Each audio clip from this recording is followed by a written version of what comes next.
어제 설교에서 마지막 부분에 이제 사진 포토그래피다 하고 말씀을 드렸습니다. 빛을 그리는 것, 빛이 주는 첫 번째 기능은 우리로 하여금 아름다운 것을 볼 수 있게 합니다. 사람들을 볼 수 있게 하고 또 아름다운 자연을 볼 수 있게 하고 우리 주변을 둘러싼 아름다운 환경들, 하나님이 허락해 주신 세상을 볼 수 있게 합니다. 빛이 있기 때문에 우리가 그 모든 것들을 볼 수 있습니다. 빛의 두 번째 기능이 있습니다. 생명체는 빛을 보아야 삽니다. 빛은 생명을 유지시키는 기능이 있습니다. 여러분 식물들을 키워 보셨습니까? 또 저희 교회도 보면 조경팀이 교회 안팎에 있는 꽃들을 잘 관리하고 물 주고 또 예쁘게 가꾸고 계신데, 저도 독일에 살 때 발코니가 있어가지고 꽃을 계절마다 바꾸기도 하고 화분을 가꾸면서 취미 생활을 했습니다. 그런데 저희 발코니가 있는 쪽이 햇볕과 반대 방향이었기 때문에 햇빛이 직접적으로 쏘이는 건 아주 끝자락 부분이고, 안쪽은 벽 쪽에는 햇빛이 들지 않고 그냥 반사되는 그냥 그러한 빛이 들어왔습니다. 그런데 보면 확실히 직접적으로 햇빛이 쏘여지거나 빛이 많이 들어오는 쪽으로 꽃들이나 나무 줄기들이 그쪽으로 이파리들이 향하는 것을 봅니다. 생명체는 빛을 좋아하는구나. 건강하게 살기 위해선 빛을 향할 때 광합성도 이루어지고 꽃도 더 밝게 크고 예쁘게 자랄 수 있음을 보았습니다. 가능한 한 그래서 어떻게든 빛을 바라보고자 모든 식물들은 노력을 합니다. 비단 식물만이 아닙니다. 동물들도 사람들도 마찬가지입니다. 여러분 정신적으로나 육체적으로 건강하기 위해선 햇빛을 많이 보고 햇빛을 많이 쬐야 합니다. 특별히 정신적인 건강을 위해서는 밖에 나가서 햇빛 보는 게 중요합니다. 특별히 우울증이 있다거나 또 여러 가지로 심리적으로 어려운 사람들, 처방 중에 하나가 가능한 한 밖으로 나오세요. 햇빛을 많이 보세요. 그럴 때 정신적으로 정서적으로도 건강함을 유지할 수 있습니다. 서양 사람들은 특별히 햇빛 좋은 날이면 공원에 가서 우통 벗고 햇빛을 많이 쬐입니다. 특별히 비타민 D가 모자라서 키 큰 서양인들도 보면 나중에는 나이 들어서 할아버지 할머니가 되면 어깨가 이렇게 꼬부정해가지고 등이 휘면서 그렇게 거동할 때도 보기 불편한 걸 보는데, 비타민 D가 부족하면 그렇다고 해서 어떻게든, 저 한국에 있을 땐 별로 햇빛이 많다 보니까 한국 사람들은 오히려 햇빛을 피하잖아요. 선크림도 바르고 뭐 하면서 그런 모자도 쓰는데, 서양 사람들은 특별히 그 비타민 D가 많이 부족하기 때문에 날씨만 좋으면 무조건 햇빛 보고자 밖으로들 나갑니다. 빛 가운데 걸어가야 하는 이유, 우리가 건강하게 살기 위해서, 그것이 물리적인 햇빛이건 빛이건 또 영적인 의미의 빛이건 어둠이 아닌 빛 가운데 거할 때 우리가 건강하게 힘차게 살 수 있습니다. 오늘 이사야 60장 마지막 부분의 말씀인데요, 어제는 1절부터 시작할 때 일어나라 너희가 빛을 발하라. 하나님께서 이스라엘 백성들을 회복하실 때 빛된 존재로 하나님의 영광을 드러낸 존재로 세워주시고, 또 예루살렘을 중심으로 예배하는 그 자리 속에 먼저 민족이 회복되었지요. 자녀들, 흩어졌던 자녀들과 백성들이 돌아오고, 비단 이스라엘 민족의 울타리를 뛰어넘어서 더 열방이 하나님 앞에 나오는 환상을 보고 비전을 보여주셨습니다. 잘 보면 회복의 핵심적인 테마와 주제가 되는 것이 빛입니다. 빛을 통해서 그 민족이 개인적인 삶들이 하나하나 회복이 됩니다. 우리가 알고 있는 빛, 그 당시 사람들이 2700년 전 이사야 당시에 그들이 알고 있던 빛은 자연적인 빛으로는 낮에는 햇빛, 밤에는 달빛, 별빛, 그리고 가정에서는 아마 호롱불 정도였을 것 같아요. 전기레기가 없었으니까.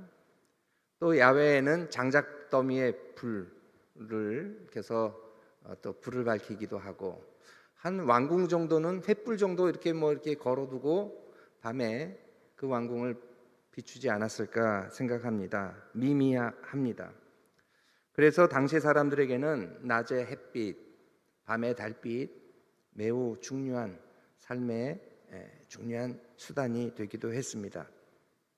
그런데 그 빛들을 통해서 하나님께서 하나하나 치유하시고 회복해 주시는데, 달빛, 햇빛은 상징적으로도 이스라엘 민족이 고침받을 때, 상처가 회복될 때 이 달빛, 햇빛은 중요한 기능을 합니다. 이사야 30장 26절에 보면 여호와께서 자기 백성의 상처를 싸매시며 그들의 맞은 자리를 고치시는 날에는, 이사야 30장이니까 한 중간쯤 되잖아요. 우리는 본문은 60장인데, 근데 중간중간에도 회복을 말씀하시는데, 그 상처가 싸매어지는 그 날에는 달빛은 햇빛 같겠고 햇빛은 7배가 되어 7날의 빛과 같으리라. 빛을 통해서 환히 밝혀주심으로 그 인생들이, 그 영혼들이 상처가 싸매어지고 회복이 된다고 말씀하십니다. 우리 주변에 요즘 우리 성도님들 가운데도 아프신 분들이 많습니다. 올해 들어서도 전에는 멀쩡하다고 생각됐던, 건강에 아무 이상이 없다고 생각됐던 많은 분들이 암이 발견되고 또 항암 치료를 받으시고 또 병원을 오고 가시는 분들이 정말 많습니다. 제가 부임하고 원래 항암 치료하는 분들도 계셨는데, 제가 부임한 뒤에 또 암이 발견이 돼서 치료 받으시는 분들 보면 저도 마음이 좀 무겁고 힘이 듭니다. 그리고 하나님 잘 견디게 해주시고 치료가 잘 이루어질 수 있도록 해주시고 회복 가운데 우리가 함께 마음껏 예배할 수 있는 그러한 자리가 되게 하옵소서 간절히 기도하게 됩니다.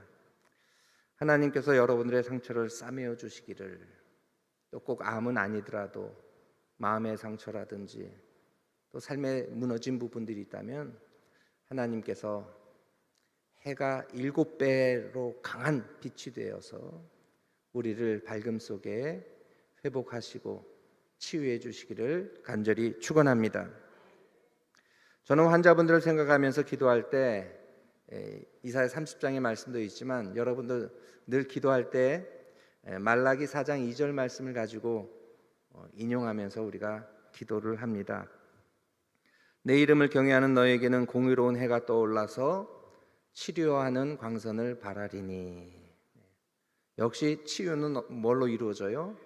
하나님이 보내주시는 광선으로, 빛으로 그 영혼들이 회복이 됩니다. 너희가 나가서 외양간에서 나온 송아지같이 뛰리라. 의로운 해를 떠오르게 해주셔서 치료하는 광선을 통해서, 빛을 통해서 하나님께서 치유하시고 고쳐주십니다. 그래서 우리가 함께 기도할 때 하나님 치료하는 광선을 발하여 주십시오. 병원에서 다양한 치료의 과정이 있지만 그 위에 하나님 더하셔서 주님께서 치료하는 광선을 환히 밝혀주셔서 우리의 모든 어둠, 두려움들 떠나가는 은혜가 임하기를 간절히 축원합니다. 빛이 생명을 살립니다. 그런데 오늘 놀라운 말씀이 있습니다. 19절 말씀에 보면 해가 우리의 빛이 되지 않는다고 합니다. 해와 달이 필요가 없다고 합니다. 왜 그렇습니까? 19절 보시면 우리 다 같이 읽겠는데요. 19절 말씀입니다. 다시는 낮의 해가 내 빛이 되지 아니하며 달도 내게 빛을 비추지 않을 것이요 오직 여호와가 내게 영원한 빛이 되며 내 하나님이 내 영광이 되리니. 아멘. 햇빛, 달빛 소용없다, 필요 없다 말씀하세요. 왜? 나의 하나님이 나에게 영원한 빛이 되어 주시니까. 하나님께서 친히 우리의 햇볕이 되어 주시고 달이 되어 주셔서 빛을 발하시는 그러한 귀한 은혜를 우리 가운데 약속해 주십니다. 하나님께서 우리의 해가 되시고 하나님께서 우리의 달이 되어 주신대요. 사실 시편 121편에 보면 낮의 해가 밤의 달이 너를 해치 못하리. 낮의 햇빛도 위험이 될 수 있고 밤의 달빛도 우리를 해할 수 있는데 하나님께서 친히 해와 달 빛이 되어 주셔서 우리를 안전히 보호해 주십니다. 이 말씀은 요한계시록 22장 성경의 맨 마지막에 이루어지는 새하늘 새 땅의 모습 속에서도 하나님께서 똑같이 말씀해 주세요. 요한계시록 22장 5절 말씀에 보면 다시 밤이 없겠고 등불과 햇빛이 쓸데없으니, 이번엔 등불마저도 필요가 없대요. 햇빛, 달빛, 등불마저도 필요 없으니 이는 주 하나님이 그들에게 빛이심이라. 그들이 세세토록 왕노릇 하리로다. 하나님께서 친히 우리에게 빛으로 다가오시고 빛으로 충만한 보호와 영광이 되어 주십니다. 아마도 모세는 성막 안에서 하나님의 임재 가운데 그 빛을 보았지요. 하나님의 임재를 직접 경험했습니다. 그랬을 때 그 빛도, 얼굴빛도 환히 빛날 정도였다고 합니다. 하나님께서 우리 거성교회 별빛마을 예수 사람들로 우리 한 사람 한 사람이 주님의 빛을 받아 환히 빛나고 우리가 가는 곳마다 모든 어둠이 떠나가는 귀한 역사가 이루어질 줄 믿습니다. 여러분, 해와 달과 별들을 포함하여 모든 천체들은 수명이 있습니다. 태어남이 있고 사라짐이 있습니다. 별의 나이가 있다고 합니다. 대부분의 별의 나이는 별도 지구별, 또 태양별도 별이죠. 1억 살에서 100억 살까지 산다고 합니다. 짧게는 한 1억 년, 또 길게는 한 100억 년을 산다고 합니다. 우리 사람들보다 훨씬 더 많이 살아요. 천체 물리학에서 우주의 나이를 대략 137억 년으로 봅니다. 천체의 나이를. 그래서 일부 별들은 우주의 나이와 비슷하게 137억 년을 존재하고 아직까지 존재하는 그러한 별들이 있습니다. 실제로 2013년 기준으로 가장 오래된 항성이자 천체는 천체가 워낙 많잖아요. 우리가 가시적으로 우리 눈으로 지구에서 볼 수 있는 별들은 6,000개래요. 그러니까 아마도 아브라함이 창세기에 보면 하나님께서 보여주신 별들, 육안으로 볼 수 있는 별들은 한 6,000개라고 합니다. 그런데 이제 우주 만원경이 있으니까 어마어마하게 볼 수 있습니다. 가장 오래된 항성은 HD 140283이라고 하는 행성인데요. 추정 나이는 136억 년에서 152억 년 정도로, 그 정도로 오래되지 않았을까 추정을 합니다. 나사에서 이 별에 별명을 붙였어요. 성경에서 가장 오래 산 사람, 창세기에 보면 무두셀라. 그래서 이 별의 별칭은 무두셀라 스타라고 합니다. 이렇게 해서 오래된 별들이 있지요. 그러나 행성들은 결국 소멸됩니다. 사라지고 맙니다. 태양빛도 달빛도 또 별빛도 언젠가는 없어집니다. 그런데 하나님께서 우리의 영원한 빛이 되어 주신다.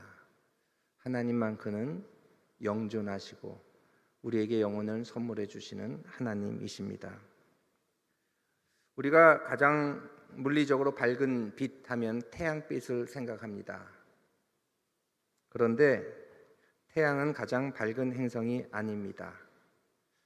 별들의 밝음을 평가하는데 두 가지 기준을 놓고 본대요. 지구에서 볼 때 얼마나 밝은가, 이건 겉보기 등급이라고 합니다.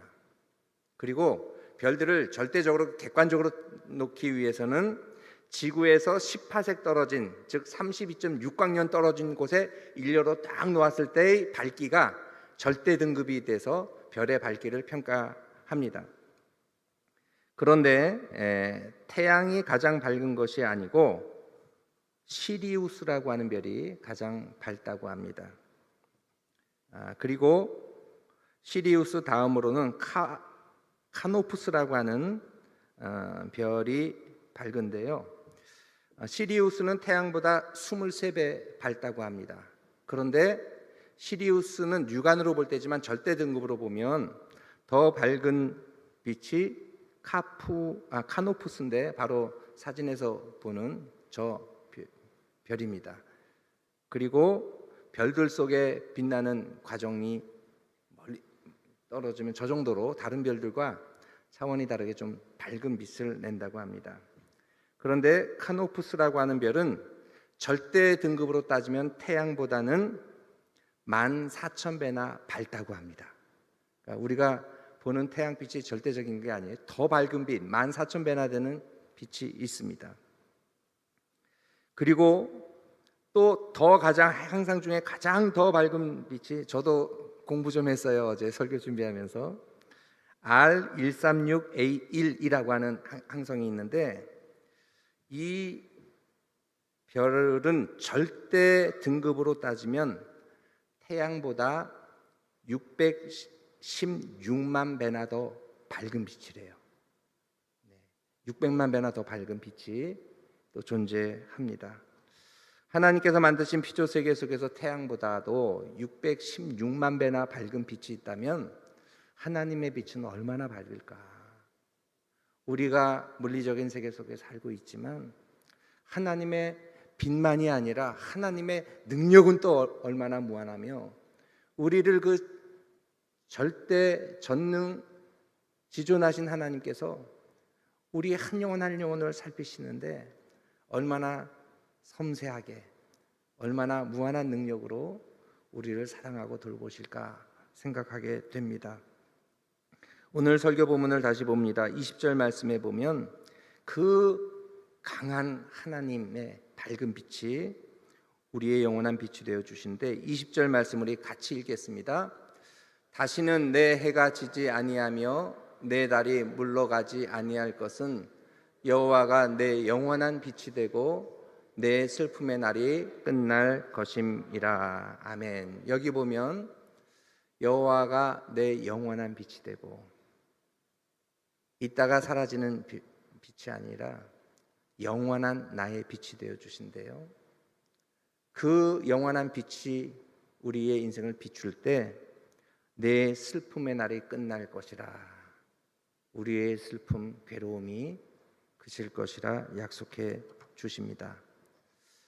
빛 가운데 거할 때, 하나님이 우리의 인생을 비추실 때 나의 영원한 빛이 되어 주시고 나의 해와 달이 되어 주실 때 회복의 역사가 일어납니다. 슬픔이 그쳐집니다. 그런데 하나님께서 역사하시는 그 우리의 삶 속에 주어지는 변화는 두 가지 영역에서 일어납니다. 양적인 변화와 질적인 변화. 우리의 존재가 변화되고 수적인 부분에서도 더 많은 번성함이 이루어집니다. 21절 말씀인데요. 내 백성이 다 의롭게 되어 영원히 땅을 차지하리니 그들은 내가 심은 가지요 내가 손으로 만든 것으로서 나의 영광을 나타낼 것인즉. 첫 번째는 질적인 변화를 의미합니다. 내 백성이 다 의롭게 되어, 죄 가운데 있어서 심판을 당하고 괴로움을 당하고 부족함이 있고 질병이 있고 연약함이 있는데 이제는 다 의롭게 되어 하나님의 영광을 드러내는 존재로 우리 한 사람 한 사람이 질적으로 변화가 됩니다. 그 빛을 받는 우리의 삶의 자리 속에 질적인 회복이 일어납니다. 마지막 22절은 양적인 변화를 말씀하십니다. 22절 우리 같이 읽겠습니다. 그 작은 자가 1000명을 이루겠고 그 약한 자가 강국을 이룰 것이라. 때가 되면 나 여호와가 속히 이루리라. 아멘. 작고 연약한 자가 천을 이루고 약했던 나라가 강국을 이루는 그러한 귀한 은혜를 하나님께서 우리의 영원한 빛이 되어 주실 때 이루어지고 우리에게 복을 더해 주십니다. 고린도전서 1장에서도 하나님은 지혜 없는 자들을 들어서 세상에 지혜 있는 자들을 부끄럽게 하신다고 말씀하십니다. 연약한 자들을 들어서 세상에 강한 자, 부유한 자들을 부끄럽게 하신다 말씀하십니다. 우리가 십자가를 붙들 때, 우리의 생명 되신 주님을 붙들 때 하나님의 그 광명한 빛이 우리의 삶의 자리 속에 모든 두려움, 염려를 넘어서는 양적인 질적인 변화로 하나님께서 우리의 삶을 변화시켜 주십니다. 작은 자가 천을 이루겠고 약한 자가 강국을 이룰 것이라. 하나님께서 우리 거성교회를 통하여 천을 이루고 강국을 이루는 역사, 또 그 속에서 한 영혼 한 영혼, 한 인생 한 인생이 더욱더 풍족함 가운데 온전함을 이루어 하나님의 영광을 드러내는 귀한 역사를 이루어 주시기를 간절히 축원합니다.